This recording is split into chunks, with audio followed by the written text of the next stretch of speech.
为什么中国人给人的第一印象是软塌塌的？如何从能量的视角来看待生命体？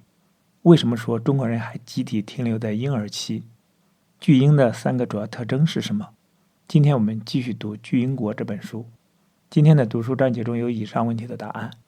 今天我们读到的是伸展你的能量球，我们集体停留在婴儿期，6个月的婴儿的主要特征这3个专题。想听更多的内容，可以订阅我的 YouTube 频道。读完这本书之后，我还会就解读中国文化这个专题去读更多的书，以帮助自己查杀掉头脑中的中国文化病毒，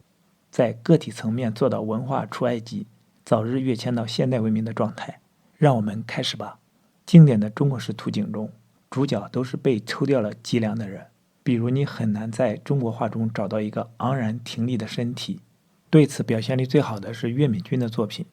抽拔的人生拧缩在抽拔的身体中》。很多人很反感岳敏君的画作，但你走在大街上，满眼望去都是这样的图景：本我、自我和超我。这是弗洛伊德的人格结构理论，放在中国人身上，它可以具体表达为全能自恋的本我、绝对禁止性的超我和软塌塌的自我。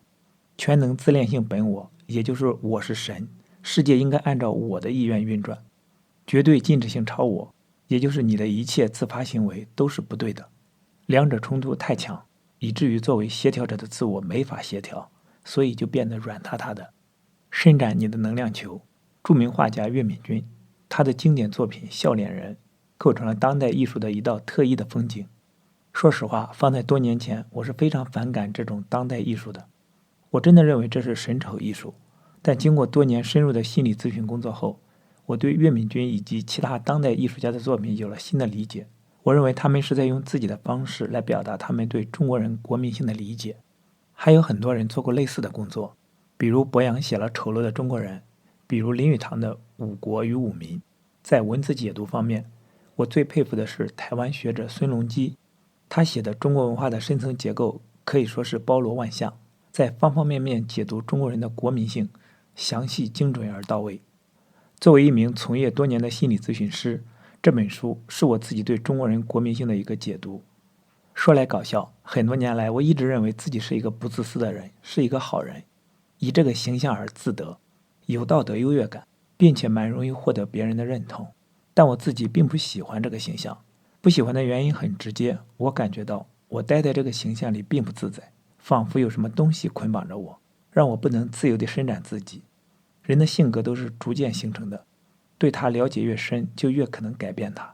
至少我们需要去问问，一直以来的这个我，自己到底有多喜欢。英国心理学家温尼科特说，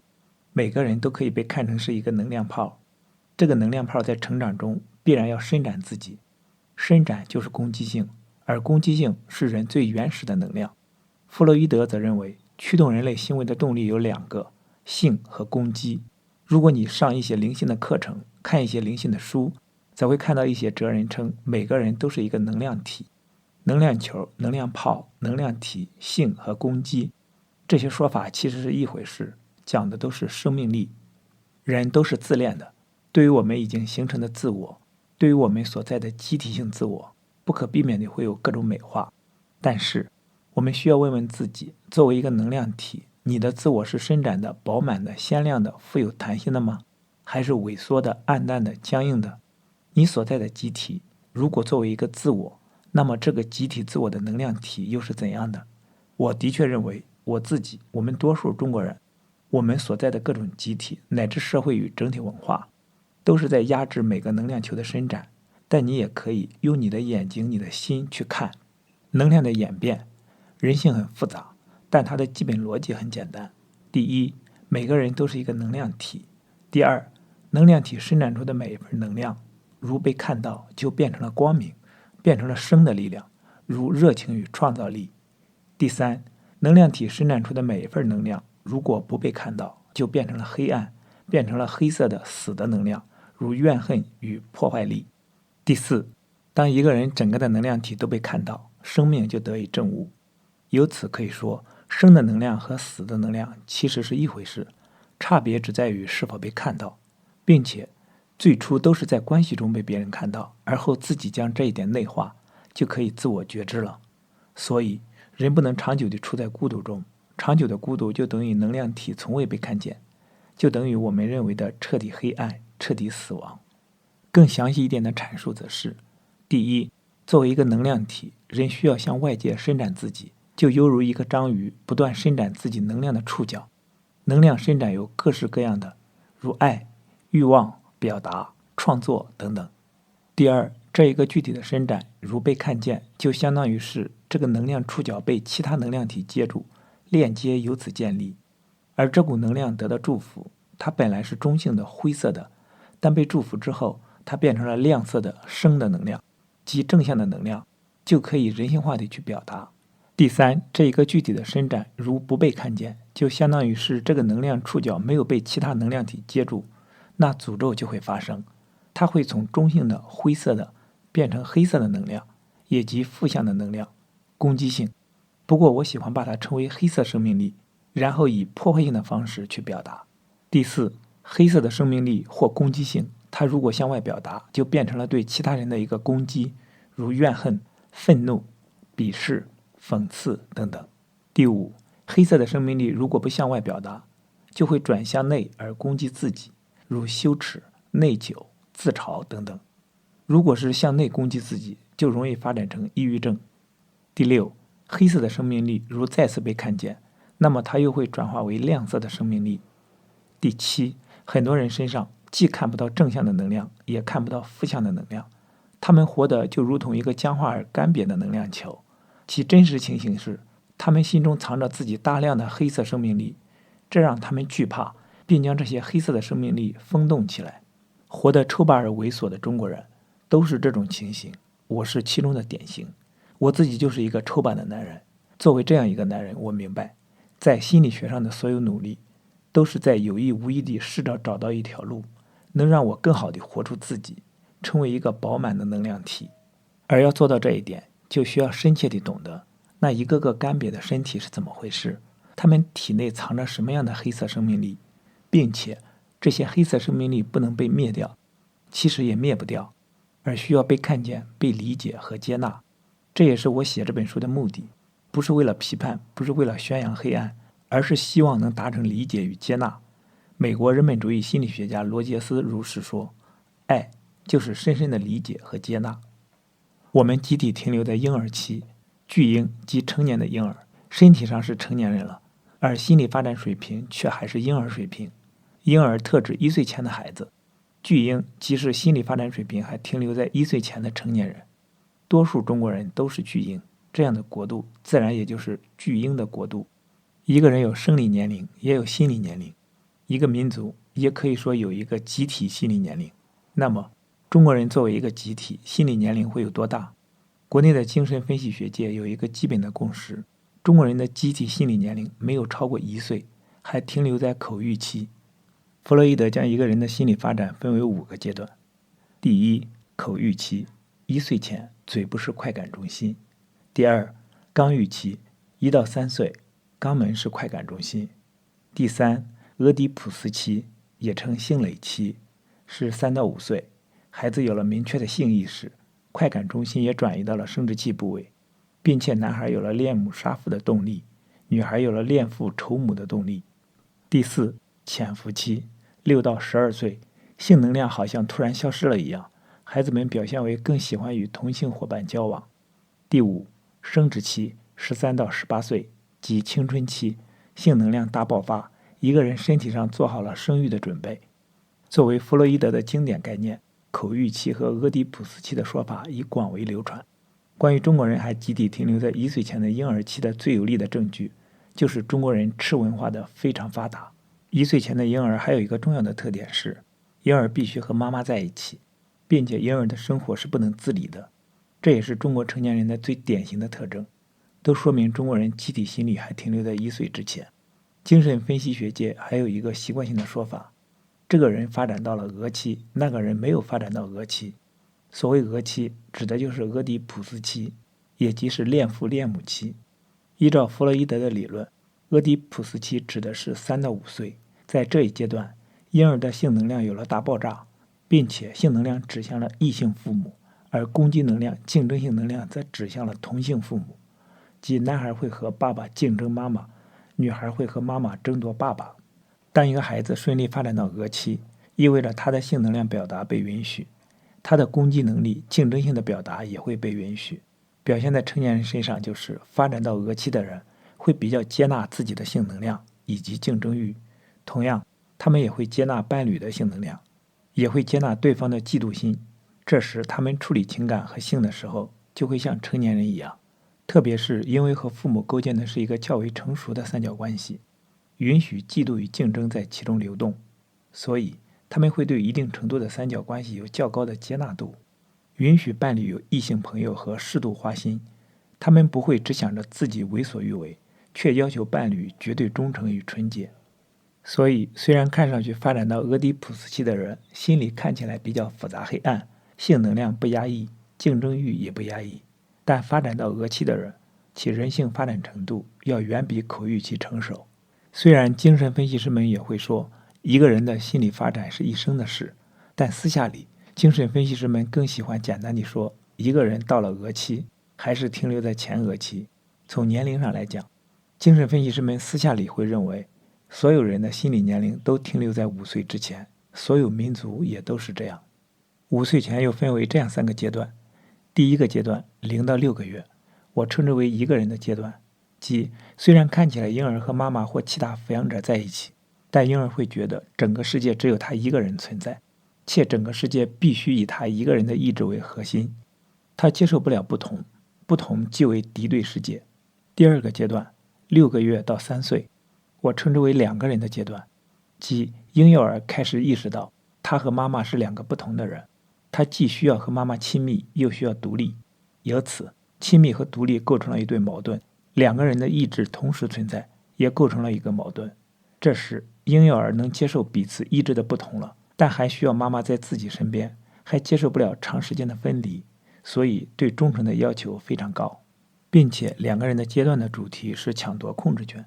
一个人的阶段会绝对的追求控制权，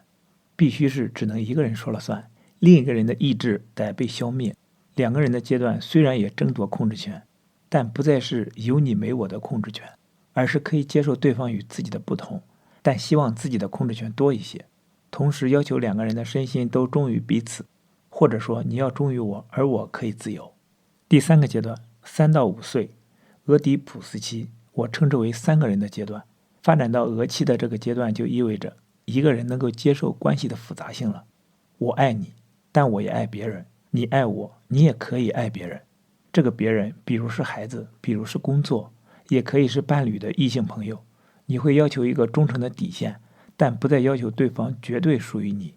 而像前2个阶段，特别是一个人的阶段时，我会要求你要绝对属于我，而我却可以为所欲为。所以说，虽然发展到俄期，意味着世界变得复杂了很多，不再是单纯的小清新，但对这份复杂的容纳，其实意味着更高的心理健康度。像前俄期，则对忠诚、忠贞、纯净、单纯都有极高的要求，但一旦破裂，就会变得很可怕。所以说，只想活在一个单纯简单的世界中，这未必是好事。就一个国家而言，如果发展到了俄期，就会对人的复杂度及性欲和竞争欲有很高的接纳度。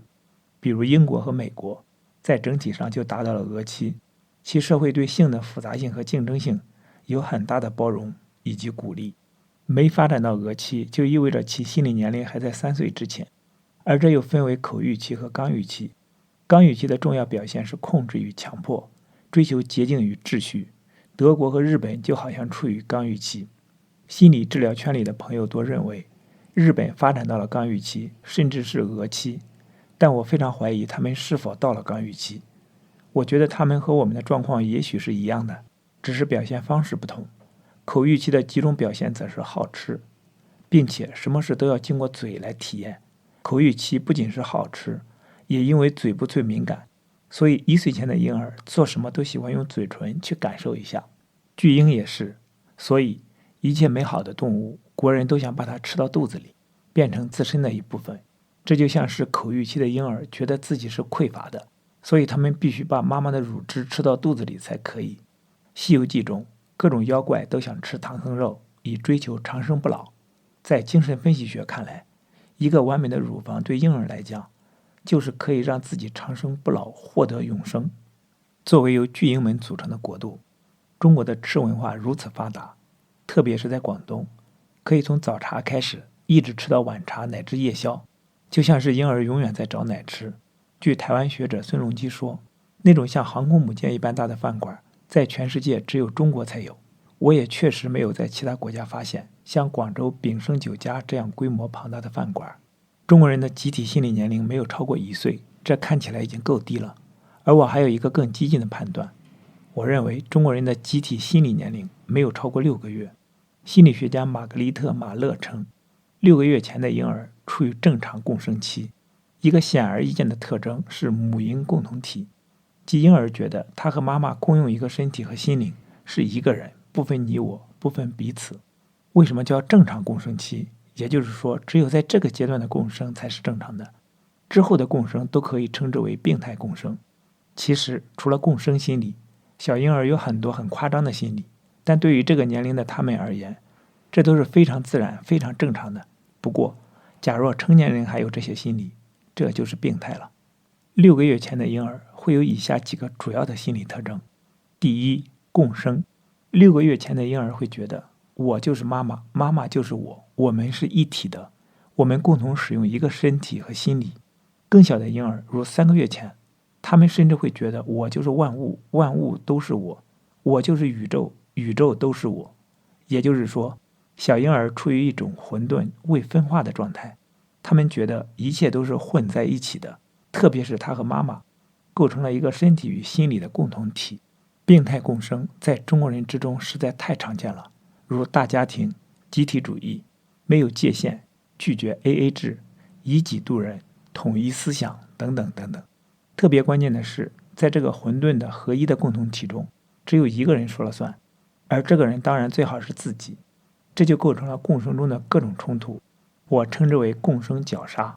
第二个特点，全能自恋。6个月前的婴儿会觉得我是神，无所不能，我一动念头，世界就该按照我的意志运转，否则我就会变成魔，有雷霆之怒，恨不得毁了整个世界，毁了我自己。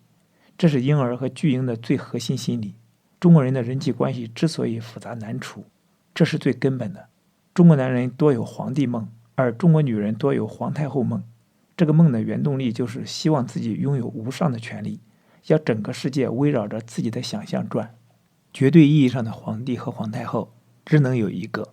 要端坐在皇城中，但是在每一个中国式的单元中都有一个皇帝或皇太后，如中国式的大家长，如单位中的一把手。这也是孝顺或听话哲学的根本所在。在任何一个共同体之内，巨婴们都在争夺唯一的说了算的话语权。一旦占据了这个话语权，就会要求共同体内其他人都按照自己的意愿来。这一点能实现时，就有神一般的感觉；当这一点被打破时，就有魔一般的雷霆之怒。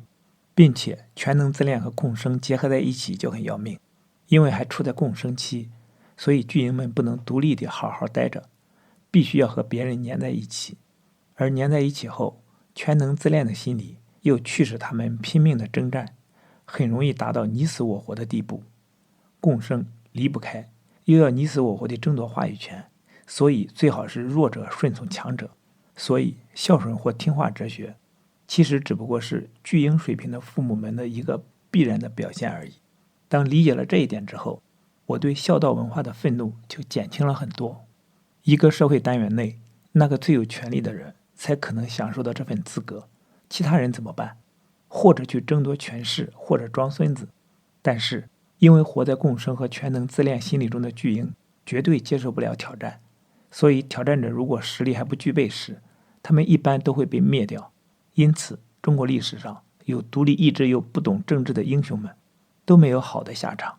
最经典的如岳飞，由此装孙子装奴才就成了一个普遍的选择，或者是有觉知地做奴才而等着有一天翻身，或者是做了奴才而没有觉知，反而去美化做奴才的哲学。儒家文化的存在，孝文化的存在，特别是三纲五常，在我看来就是基于多数国人是巨婴这一事实而设计的。当然，这不是某个人有意识的设计，而是集体动力演变的自然结果。并且儒家文化并非是孔子发明，他只是早已存在的这一思想的集大成者。既然都是巨婴，都想全能自恋，并为此不惜你死我活，如春秋战国时代征战的太可怕了，那最好还是设计一个秩序，让强有力的人更强有力，让位卑者去遵从强者，好让社会尽可能的和谐。于是就诞生了儒家，罢黜百家，独尊儒术。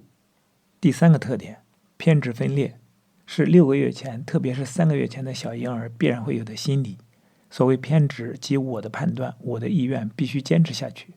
所谓分裂，即事情一分为二，且两者不能并存。比如好坏不能并存，黑白不能并存，善恶不能并存，不同意见不能并存。偏执分裂加一起，则成了我是好的、白的、善的，我的意愿才能存在；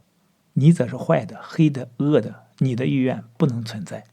这一心理在我们过去的影视上很容易看到，英雄们都是高大全，没有一点缺点，坏蛋们则没有一点优点。在婴儿期，这是不可避免的事情。婴儿的能力很差，基本上吃喝拉撒睡玩都不能靠自己解决，而必须靠妈妈或其他的抚养者的照顾和回应，并且婴儿活在极端对立的2种感觉里。一旦被照顾得很好，他的全能自恋就得到了满足，这时他就会有神一般的感觉，我一动念头，世界就会按照我的意愿运转。一旦没有被照顾好，他就陷入彻底的无助中，同时也会生出暴怒，恨不得毁了整个世界或者自己。但是婴儿必须把围绕着无助、暴怒的破坏力投射到外部世界中，因为他的自我还没有能力容纳这份坏。一旦他认为这份坏是我的，他的脆弱自我立即分崩离析。具体而言，一旦有任何失控的发生，婴儿会想，既然我控制不了这件事，那一定是我之外的其他力量控制的，并且因为失控多是不愉快的，所以控制这件事发生的力量是敌意的，并且是主观敌意的。通过这样的思考，婴儿就将失控中产生的坏从自己身上切割出去，并且投射到外部世界中了。并且因为婴儿同时还是偏执的，所以这个逻辑会变得非常顽固。类似逻辑在巨婴身上极为常见，比如家里少了钱，父母或老人会怪罪孩子，逼孩子一定承认是自己拿了，如果孩子不承认，就往死里打。有些孩子就是不承认，因为的确不是他们拿的。有些孩子就被打怕了，不得已承认，但接着又会被逼迫去找钱，但因为不是自己干的，还真找不着，所以又是一通暴打。最后大人们却在其他地方找到了这笔钱。有些孩子就因此被父母或老人活活打死，当然被打死的是极少数，但有类似被冤枉经历的就太多太多了。巨婴们之所以如此的逻辑是这样的：丢钱意味着失控，失控就一定是我之外的力量干的，这个力量是恶意的，最容易控制不了，但又最容易归罪的就是孩子，所以要去怪他。他既然是恶意的还不承认，那就必须逼迫他承认，这样这份坏才能被控制。婴儿的基本心理可以归到这3点上，巨婴们也是这样的，并且他们可以千变万化，但万变不离其宗。在各种经典的中国式现象中，基本都可以找到这3类心理。作为一个集体，我们中国人的心理发展水平没有超过6个月婴儿的水平，这听起来会让很多自恋的中国人不舒服，觉得太低了。但还有比我们的发展水平更低的，比如还有一个广袤的世界处于极致的偏执分裂中，那其实是3个月前的婴儿心理。他们的世界更是非黑即白，非敌即友，你死我活。再比如印度，在我看来，印度人简直是都还没有出生，他们集体活在中阴身的状态。所谓中阴身，也是印度的说法，即一个生命死去到重新出生的过程，并且关键不是分高低，关键是这是否是事实。如果是，我们就需要承认自己在这个基础上深深的理解和接纳，然后从这里出发。今天的读书分享暂时到这里。今天主要读了这3个专题：一、伸展你的能量球；2、我们集体停留在婴儿期；3、巨婴的3个特点。